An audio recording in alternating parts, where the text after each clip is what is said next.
After the president's assassination, I, Julian Vance, became the guardian to his young son, a boy named Leo.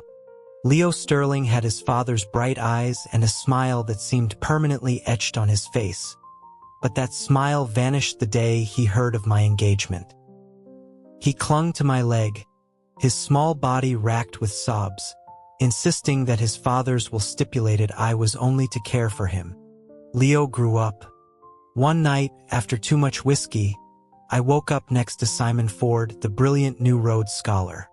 Before the haze of alcohol could clear, the room was swarmed with Secret Service agents.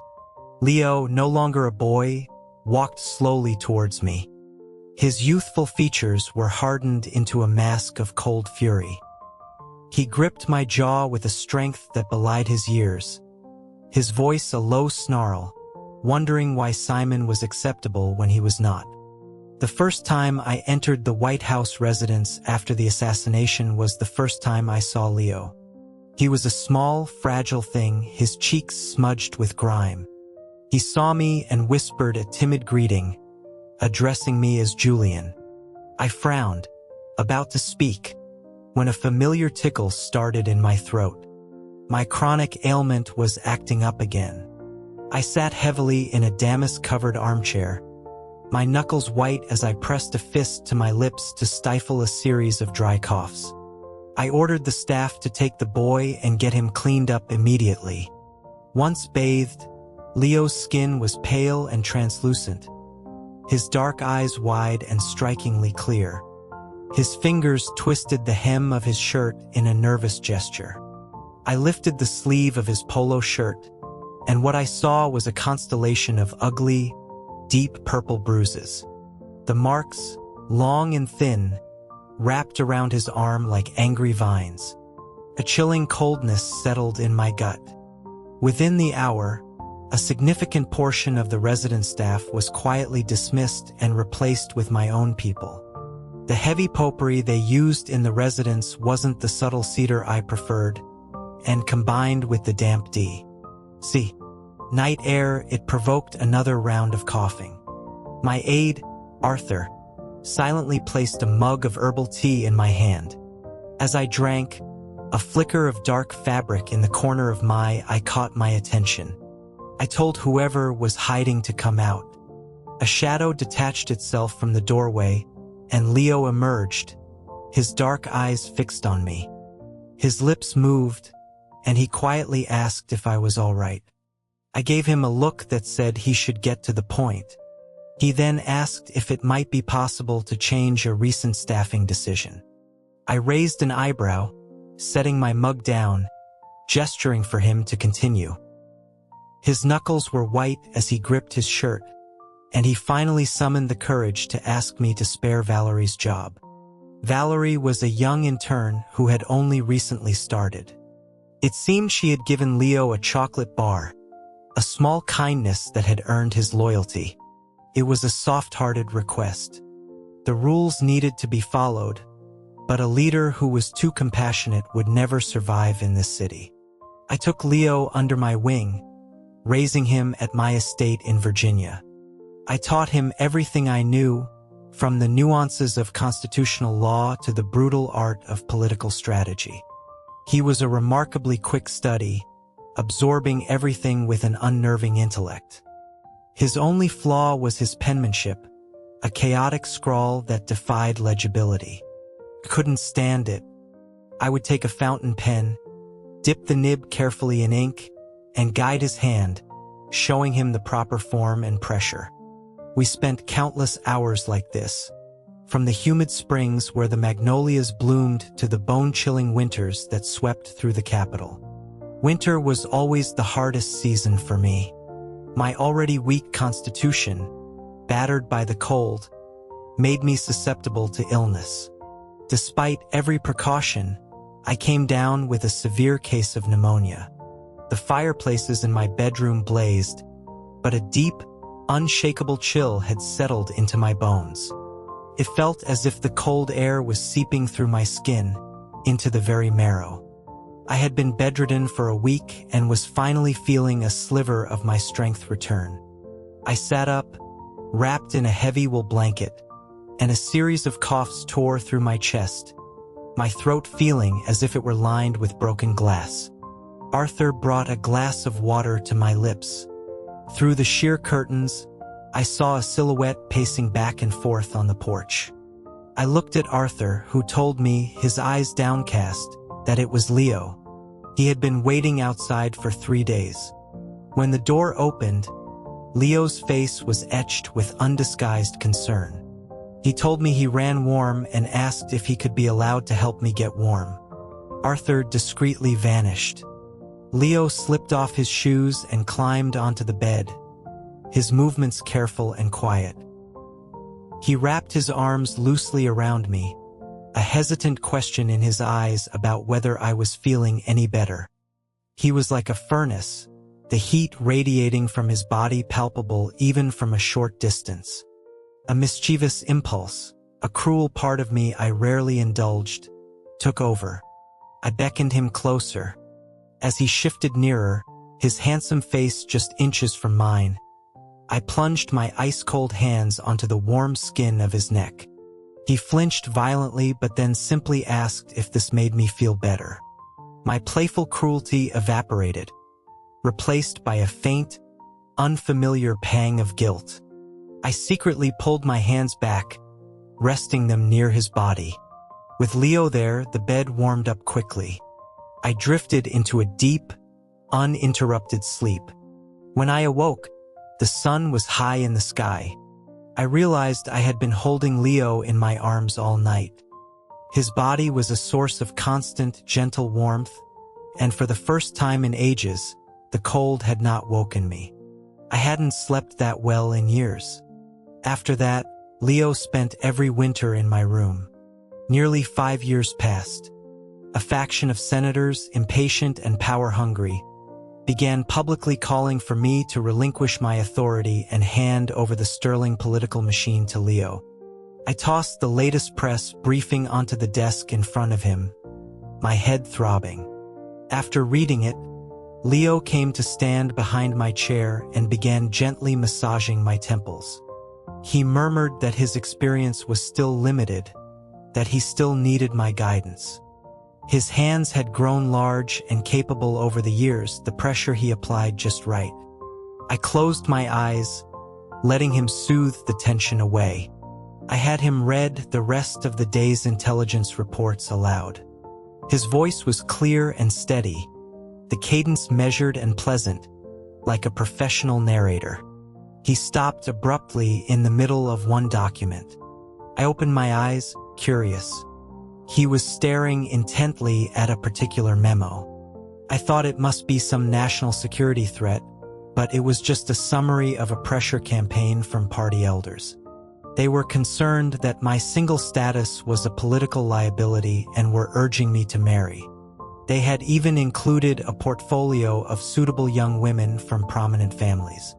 Leo's long, elegant fingers pulled out a few of the photographs, and his voice was low as he asked if any of them caught my eye. I took a slow sip of coffee, my expression unreadable. I had no intention of ruining some poor girl's life with my complicated situation, so I stated that none of them did. But as the saying goes, intentions are often one-sided. The gardens of the Bancroft estate were in full, riotous bloom, a splash of vibrant color against old Virginia brick. Claire Bancroft, a woman I had grown up with alongside the late president, called out my name. I smiled, opening my fan against the humid air, and greeted her. She was exquisitely dressed, her makeup perfect, a vision of southern elegance among the roses. She was more beautiful than any flower there.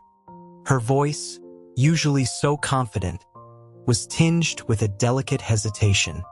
She probed, asking if, with the president gone, there was any chance for the two of us.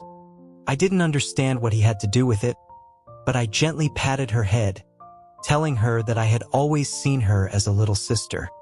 Her eyes welled with tears, and she asked with a touch of desperation if there was any woman I loved. I wiped a tear from her cheek with my thumb and told her there was not.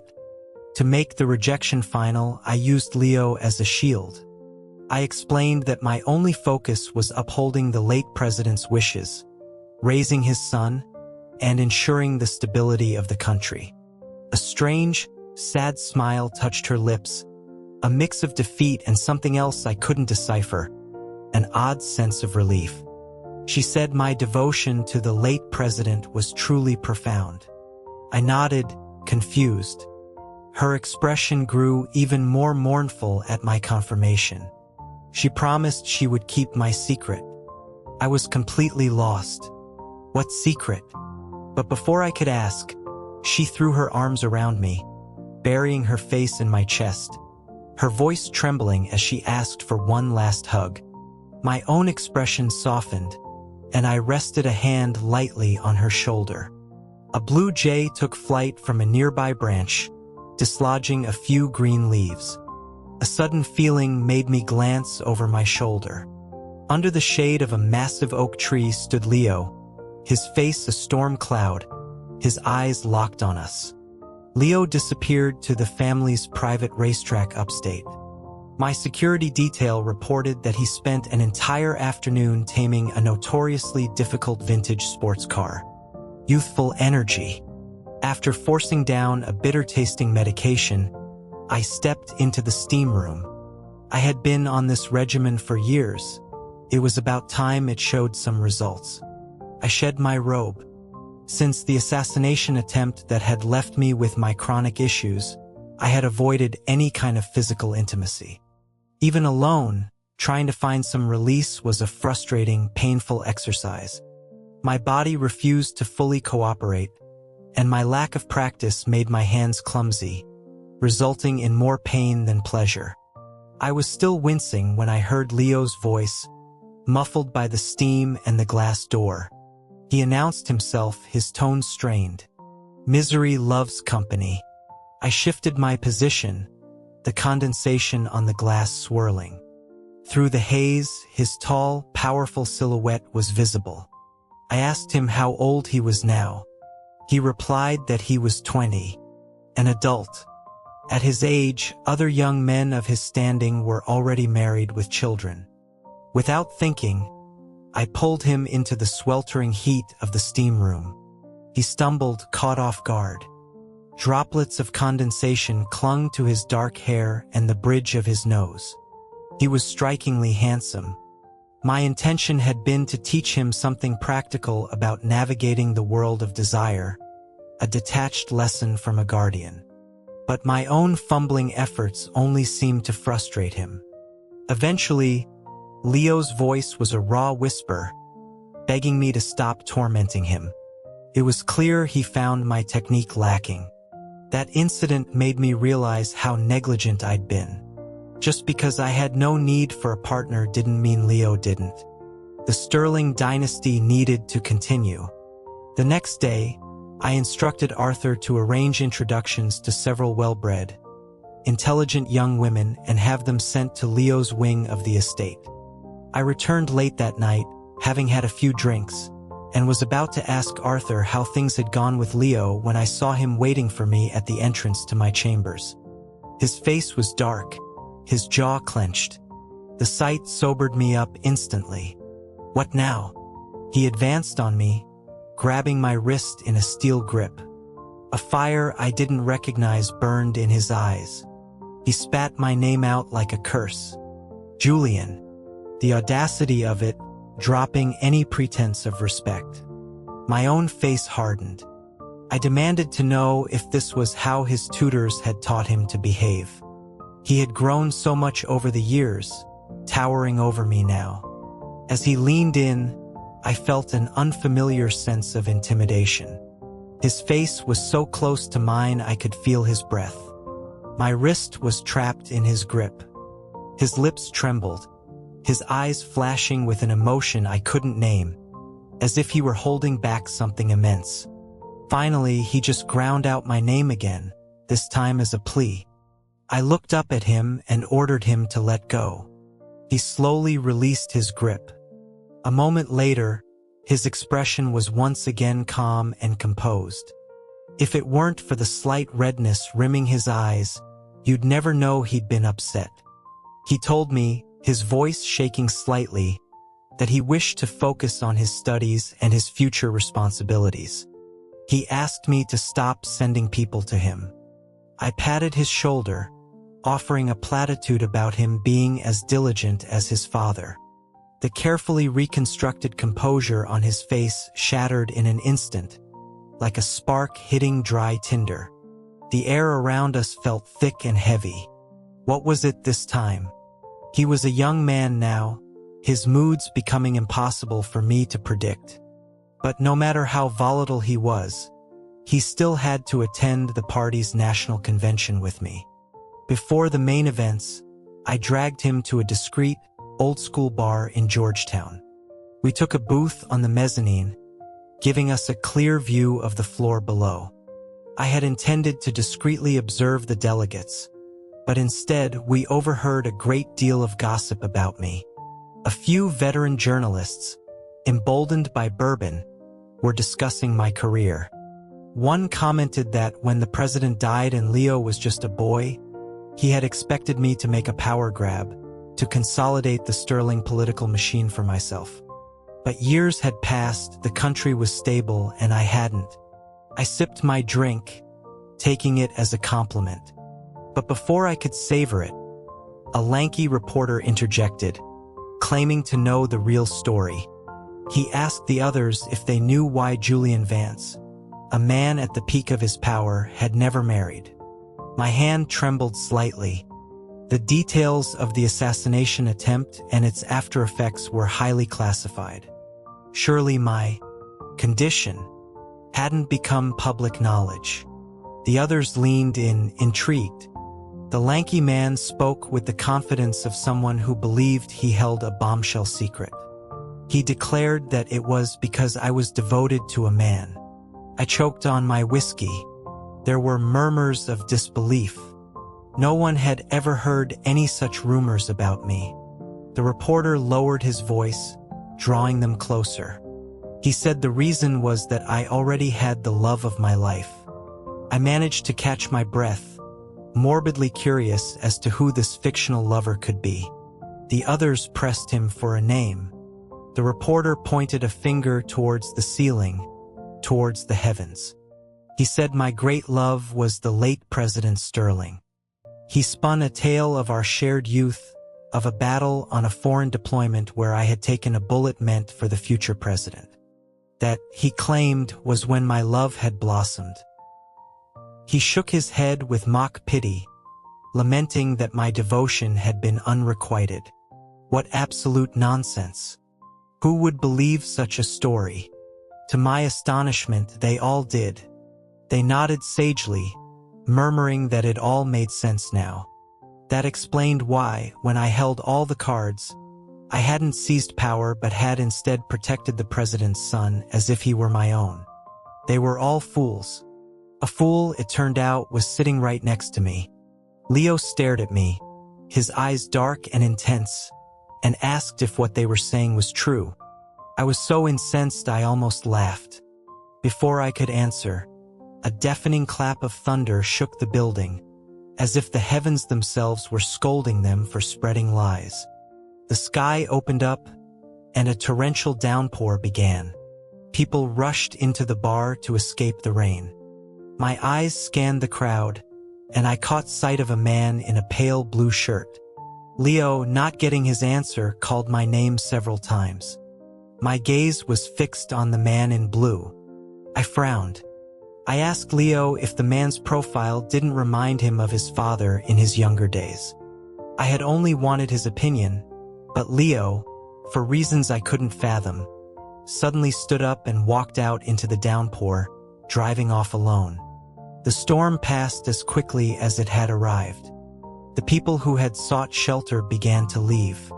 Perhaps my stare was too intense, because the man in the blue shirt turned, as if sensing my gaze, and offered me a warm, gentle smile.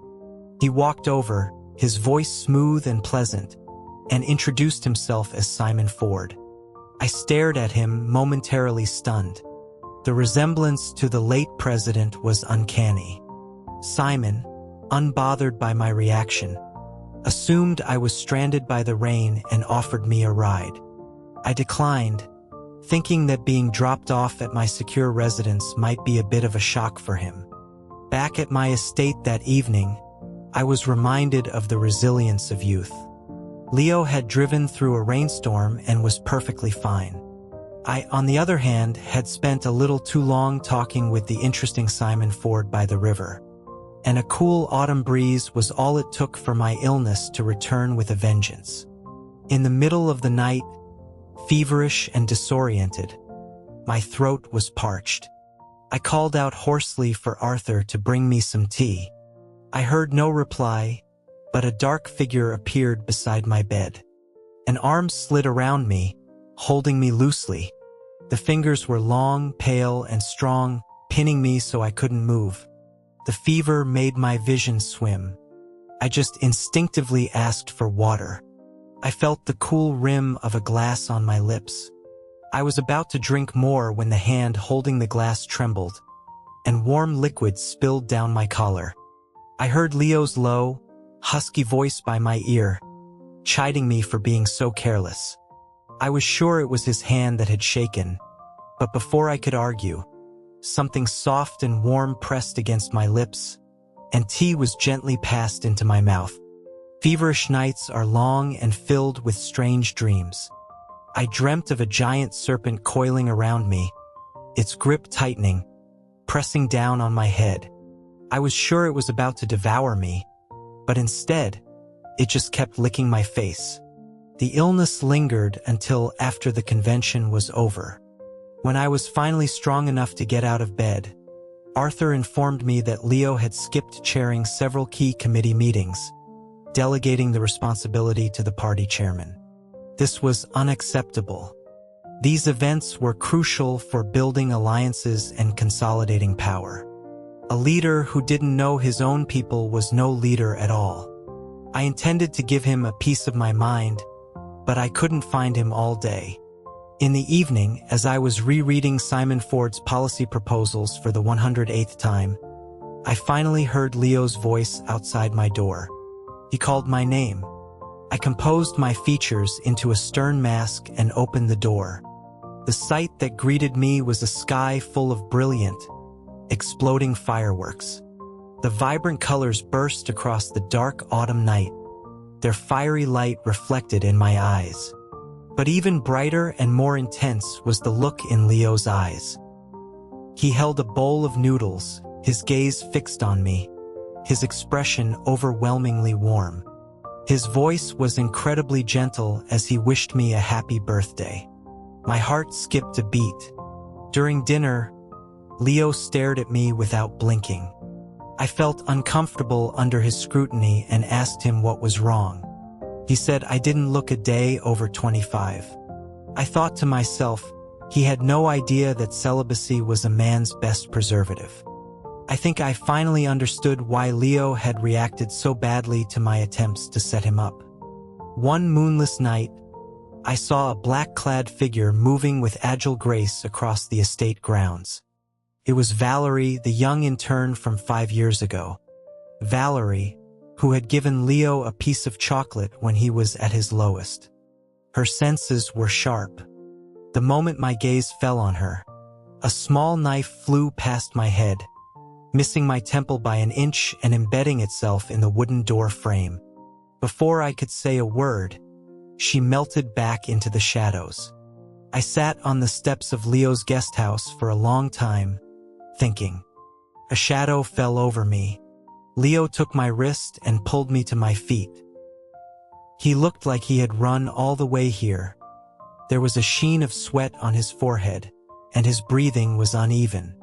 He told me the ground was cold. I was still lost in my thoughts, letting him chafe my cold hands between his warm ones. Seeing me so quiet, he asked hesitantly if I knew everything. A sudden, irrational anger surged through me. I practically shouted that I did. I asked him how long he had intended to hide this from me. He said he was sorry, his voice low. I suppressed a strange ache in my chest and told him I would arrange the engagement announcement for them. He looked up, confused, and asked what engagement. I was mentally calculating my finances. A gift for a union of this political magnitude couldn't be cheap. I was already feeling the pain in my wallet. I said, wasn't he in love with Valerie, keeping her close as a personal bodyguard all these years? It was just like the stories. The lonely young heir, abused and neglected, finds solace in the kindness of a beautiful young woman, and a secret love blossoms. I looked up and saw only utter bewilderment on Leo's face. Something was very wrong. The white moon hung in the sky. The sound of tires on gravel echoed through the quiet woods. I had brought a bottle of expensive whiskey to Arlington National Cemetery. The stinging and numbness on my lips was a constant reminder that just an hour ago, the boy I had raised for 5 years had told me he loved me. My immediate reaction was rejection. It was impossible. I told him I couldn't face his father. Leo's face had instantly turned dark and ugly. He had grabbed my head, his grip unyielding, and forced a clumsy, brutal kiss on me. It was less a kiss and more an assault, an act of desperate biting. The broken skin on my lips burned as the whiskey touched it. My mind was in turmoil, my heart beating a frantic, chaotic rhythm. I poured half the bottle onto the president's grave. I asked my old friend what I was supposed to do. I had turned his son gay. The sterling line, already so thin, was now at a dead end. And worse, much worse, was that when Leo had kissed me, a part of me had responded. I was done for. I rambled on and on to the cold marble tombstone, the alcohol loosening my tongue until I was weeping without knowing why. Through the thin moonlight, a tall, elegant figure walked slowly towards me. The first thing I saw clearly were the eyes, identical to the late president's.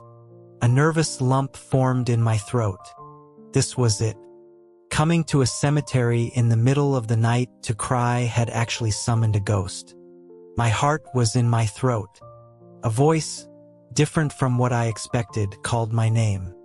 It was Simon Ford. I let out a breath I didn't realize I was holding.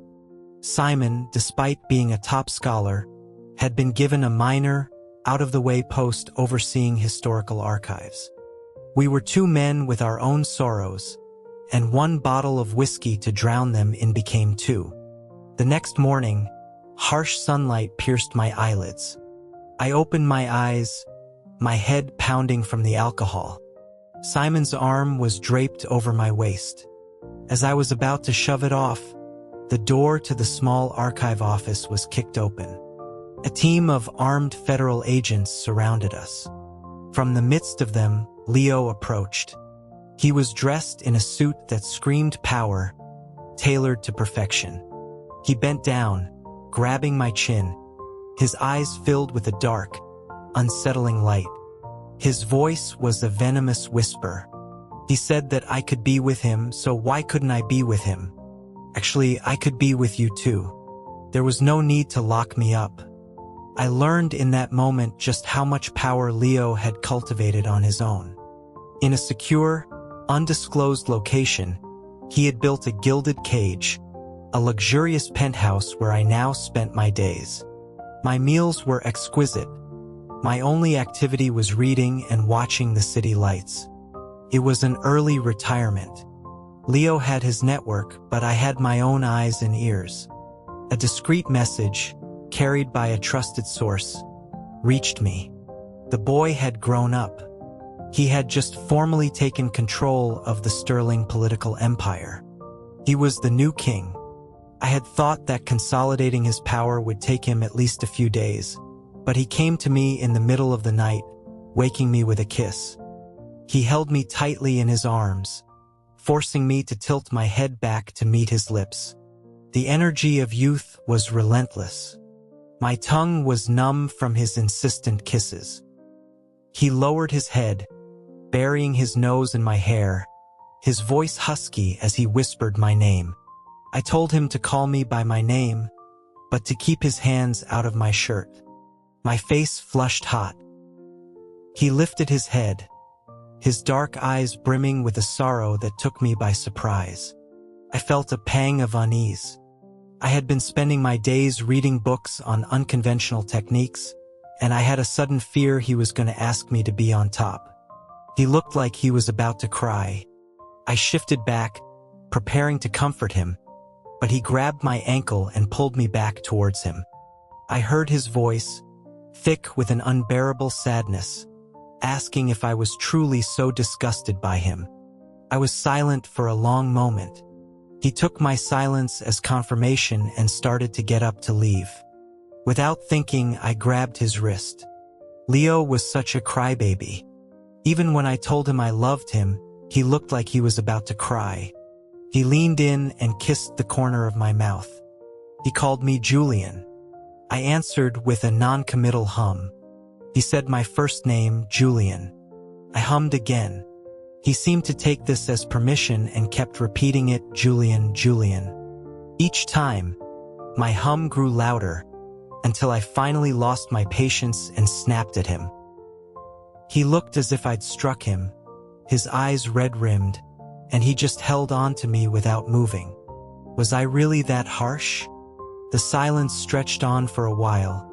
Then he asked in a low, miserable voice if his father had ever been with me like this. The question should have been offensive, but he sounded so earnest, so genuinely wretched. Like a man who had been cheated on, that all I did was rap him sharply on the head, trying to knock some sense into him. I told him that my relationship with his father was strictly professional. He looked up sharply, his eyes suddenly bright with hope. I told him I had no reason to lie. The truth was, I had done a lot of thinking at his father's grave. In my youth, I had been a decorated soldier. I was arrogant, full of life, riding through foreign cities and desolate deserts, reclaiming territory for my country. My name was legendary. It all ended at that celebratory dinner. When I regained consciousness, I was paralyzed. The president, his eyes red, had comforted me, telling me that although I was broken, at least I was alive. I thought then that even if my body was useless, my achievements would endure. So what if I couldn't have children? 100 years from now, my legacy would still be part of this nation's history. Besides, Leo loved me. So what if the dynasty couldn't continue through blood? The people need a good leader, not necessarily a leader's son. Before the first snow fell, Leo was already pulling me into his games. He would grab my perpetually cold feet and press them against his warm stomach, claiming he was warming me up. I knew exactly what he was up to. I pushed his head away from my lap and asked him what had become of Simon Ford. I had read his policy papers. His ideas on infrastructure reform and disaster relief were brilliant and feasible. I asked if he had harmed him. Leo buried his face in my shoulder, his voice muffled. He admitted he had detained him for a few days, but he was afraid of making me angry, so he hadn't hurt him. He promised to release him the next day. During my absence, rumors had spread that I was dead. When I reappeared in public, the senators who had been my staunchest opponents fell silent, their faces a picture of disbelief. Simon Ford was also at the policy summit that day. He was a bit thinner, but his spirit was undimmed. He had been promoted. The following summer brought a catastrophic hurricane season. The coast was battered, farms were flooded, and corrupt officials and price-gouging corporations began hoarding resources. The crisis deepened. Simon and I went to the disaster zone to coordinate relief efforts and root out corruption. Leo sent a letter every week. I told him to focus on his work in the capital, but he flew down anyway. I had to admit, having the man in charge on-site significantly improved efficiency. After we returned to D.C., the party elders started pressuring Leo again about marriage and an heir. Leo appeared before them with a look of profound sorrow and announced that while he was in the disaster zone, he had suffered an unfortunate fall that had damaged his prospects for fatherhood. I stood in the back of the room, utterly stunned. Who, then, was the man who had held my hips in a grip of iron just last night? The old guard looked crestfallen, their main line of argument utterly destroyed. That fall, Leo and I visited a distant branch of the Sterling family.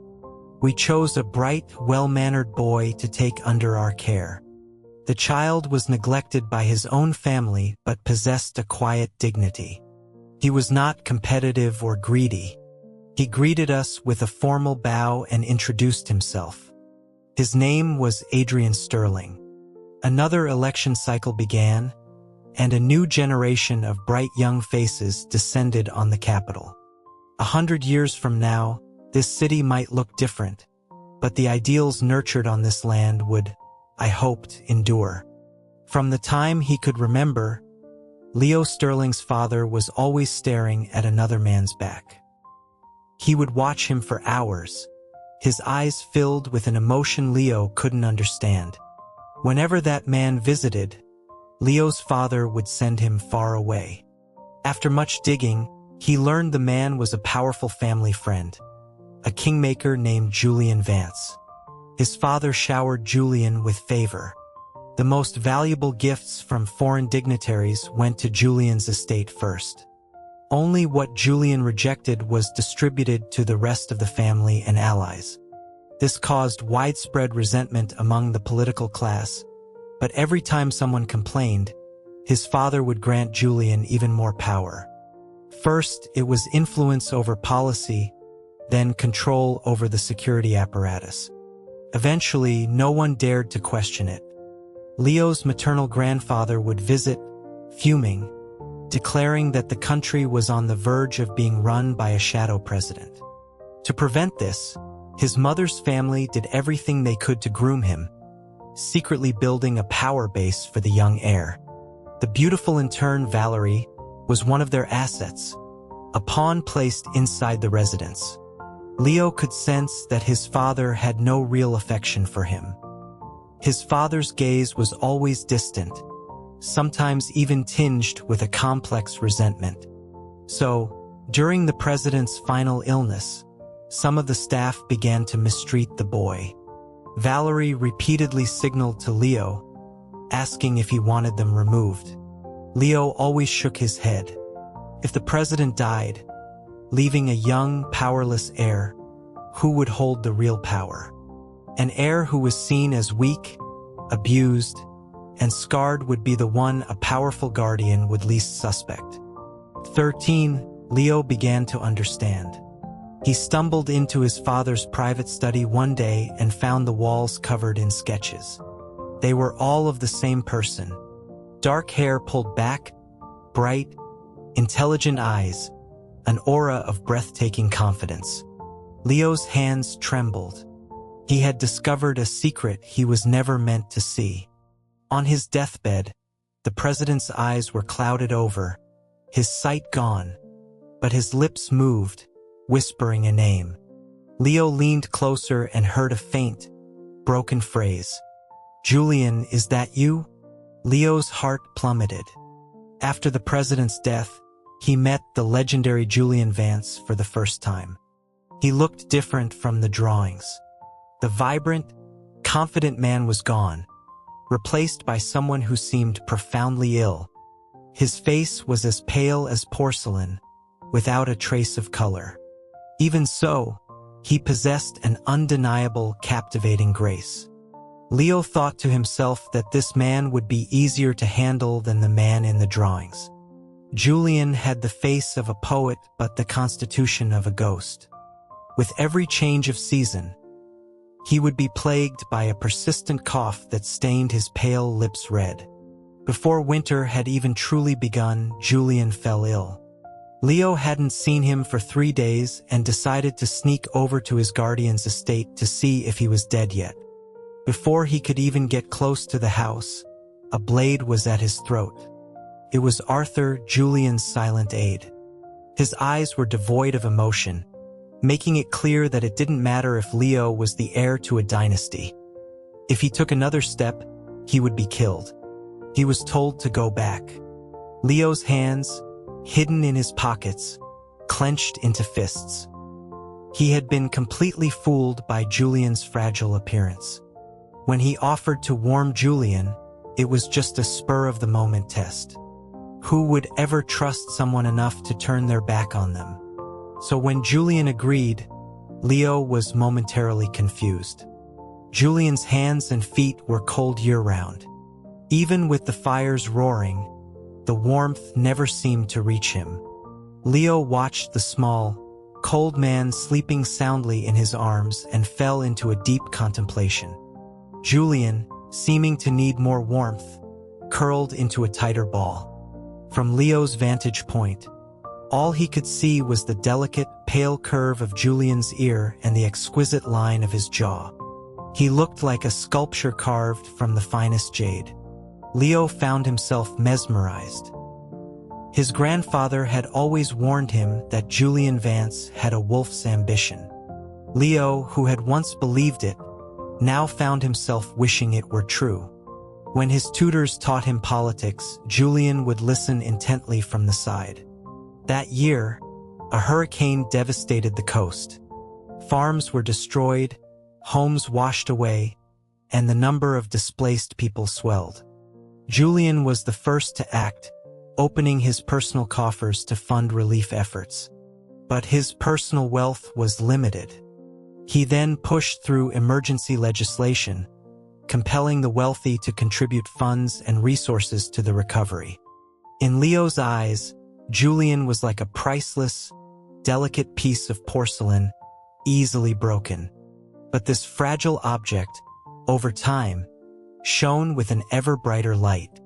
Julian, a faint smile on his pale lips, would calmly and methodically dismantle the arguments of the old, greedy senators, leaving them sputtering with rage. After the crisis, with government aid, people began to rebuild their lives. The economy slowly recovered. But Julian had made many powerful enemies. He seemed completely unconcerned. He would take a sip of his tea and state calmly that they wouldn't dare to touch him. Leo found the commanding aura around Julian even more potent. It wasn't just his striking looks. It was a confidence born from a complete mastery of power. The heart in Leo's chest began to beat uncontrollably fast. He thought he finally understood why the idea of his guardian marrying and having a family filled him with such dread. Before, Leo had been afraid Julian would seize power. Now he was afraid he wouldn't. His Julian was so oblivious.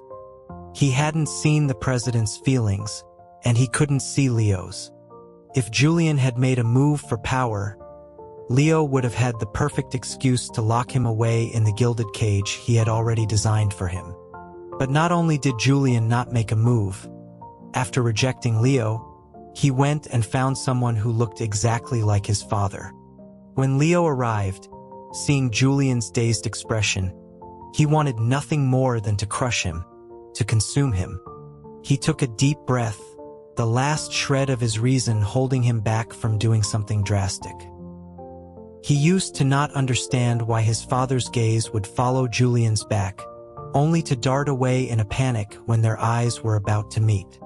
Now, watching Julian's figure bathed in the golden light of the setting sun, Leo understood. To love someone is to want to memorize every part of them, to trace their every line in your mind, even if all you have is their back. Julian, walking ahead, seemed to sense the intense gaze. He turned and smiled.